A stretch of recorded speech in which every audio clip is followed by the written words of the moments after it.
अस्सलाम वालेकुम, कैसे हैं आप सब। अच्छा जी, ये मैं दूसरा व्लॉग अपलोड कर रही हूँ अबाउट मेरा वो जो हमारी पहली वर्कशॉप हुई थी ना उसके बारे में।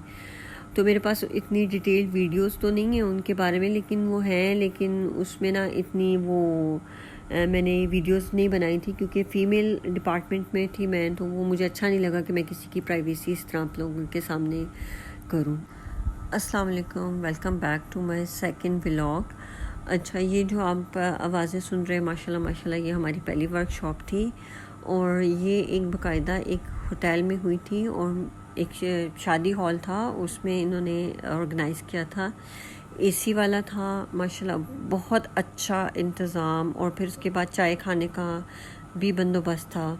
लेकिन जाहिर सी बात है कि चाय वगैरह के लिए हम लोग नहीं रुके थे, बस हम लोगों ने लेक्चर सुना था जो उन्होंने हमें प्रोवाइड किया था।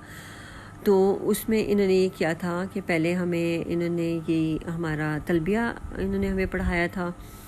फिर उसके बाद इन्होंने हमें बताया कि आप लोगों ने हज के लिए क्या क्या ज़रूरी सामान रखना है, उसके बारे में बताया। फिर इन्होंने हमें बताया कि आपका सामान किस तरह पाकिस्तान से हमारे जद्दा पे बुक होगा।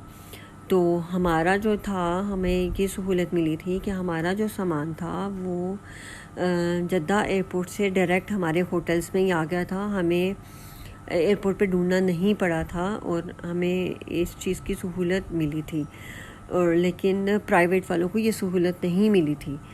तो हमारे उस होटल में ही मिल गया था हमें सामान। फिर उस सेशन में इन्होंने हमें बताया कि आपने 2 ऐप्स डाउनलोड करनी है। जो 2 ऐप्स हैं उनमें एक है नुस्क ऐप और एक है हज ऐप। हज ऐप में ये था कि आपने जो है वो हमें हरम के दिनों में या हज के दिनों में बड़ी काम आएगी, और जो नुस्क ऐप है वो हमें मदीना में काम आएगी जब हमने रियाजुल जन्नह का परमिट लेना है।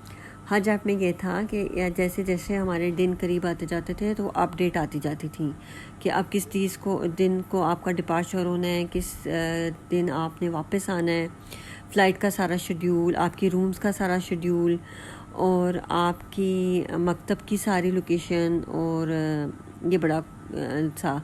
अच्छा, ये थोड़े से क्लिप्स थे, मैंने ज़्यादा नहीं बनाए थे क्योंकि मैं औरतों की प्राइवेसी का बड़ा ख्याल रख रही थी। अच्छा हाँ, उस ऐप में और ये था कि अगर हम लोग खुदा न खास्ता कहीं गुम जाता है हाजी, तो वह SOS का एक बटन था, उसको दबाता और वो उसकी लोकेशन उसके सामने आ जाती थी और वो आसानी से अपनी बिल्डिंग तक पहुंच जाता था। पहले टाइम में ऐसा कुछ भी नहीं था, इसी वजह से हाजी काफ़ी लॉस्ट हो जाते थे। तो अब इस दफ़ा करने से हाजी बहुत कम गुमे। अच्छा, फिर उसके बाद इन्होंने हमें बताया कि आपने उधर सब्र करना है और आपके हर काम में प्रॉब्लम्स आती हैं, अल्लाह की आजमाइशें आती हैं, तो आपने सब्र करना है। जो लोग बिल्कुल नहीं करते और वो अपने आने का मकसद ही भूल जाते हैं कि वो लोग क्यों आए थे।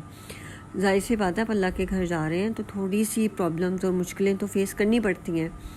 फिर उसके बाद इन्होंने हमें बताया कि आपने कोऑपरेट करना है लोगों के साथ, और जाहिर सी बात है जब हम लोग एक अल्लाह ताला की राह में निकले हैं तो कोई ना कोई मुश्किल ज़रूर आती है। खाने का मसला होता है, पानी का मसला होता है, बाथरूम का होता है। फिर इन्होंने हमें बैग्स के बारे में बताया। ये बैग्स हैं जो इन्होंने हमें प्रोवाइड किए थे। हमें दूसरी वर्कशॉप में बताया था कि आपको ये बैग्स दिए जाएंगे ये उसमें हज के लिए हमारे पैकिंग के लिए हमें गिफ्ट्स मिले थे। एक बड़ा बैग था और एक ये ट्रॉली बैग था। ट्रॉली बैग हम लोग अपने साथ जहाज़ में लेके जा सकते थे और बड़ा बैग जो था वो हमने बुक करवाना था, और हमें टोटल 50 kg अलाउ था कि हमने 50 kg एक बंदे ने लेके जाना है सामान। लेकिन सामान की लिस्ट के लिए मैं अलग व्लॉग बनाऊंगी, वो भी मैं आपको बताऊंगी कि क्या क्या लेके जाना चाहिए था और क्या क्या नहीं लेके जाना चाहिए था, क्योंकि मैंने थोड़ा सा ज़्यादा एक्स्ट्रा सामान रख लिया था तो मुझे लगा कि नहीं लेके जाना चाहिए था।